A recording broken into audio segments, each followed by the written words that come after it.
નિલેશભાઈ નવરાત્રી આવે ચકાચક તમારા ભાઈને ચમકાવી દો, એમ કોઈને લાગવું ન જોઈએ કે આપડા લગન થઈ ગયા તો આમ ચહેરો ચમકવો જોઈએ, સમજ્યા ને તમે? ભલે જે ખર્ચો થાય 2000 5000 ફેશિયલ માસ્ક પણ આમ લાગવું જોઈએ કે આપણે ટકાટક લાગી જાય. છોકરી જોવે ને નિલેશભાઈ નવરાત્રીમાં રાસ રમતા રમતા સ્ટેપ ભૂલી જવી જોઈએ, સમજ્યા ને તમે? આપણને જોઈને એકવાર આપણા ચહેરા ઉપર એની નજર પડે એટલે પછી નજર હટવી ન જોઈએ.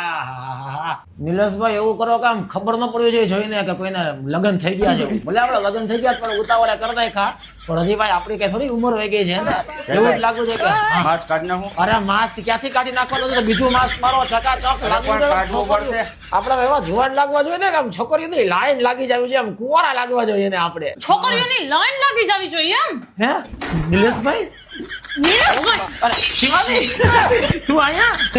અરે કુંવારો દેખાવું છે એમ હજી. કુંવારો એટલે કે હું નિલેશભાઈને ઈ જ કહેતો હતો કે એવું આમ ચમકાવી દો મને કે આમ તારી રેપ્યુટેશન એમ બીજી છોકરીઓ જોવે ને એમ લાગવું ન જોઈએ કે આ શિવાની ભેગું કોણ છે, તું કેટલી મસ્ત ખતરનાક બ્યુટીફુલ હે, એટલે આમ લોકોને બીજી છોકરીઓને લાગવું જોઈએ કે શિવાનીનો ઘરવાળો તો જો, એ તો તારા માટે કરવું આ બધું, તારા માટે.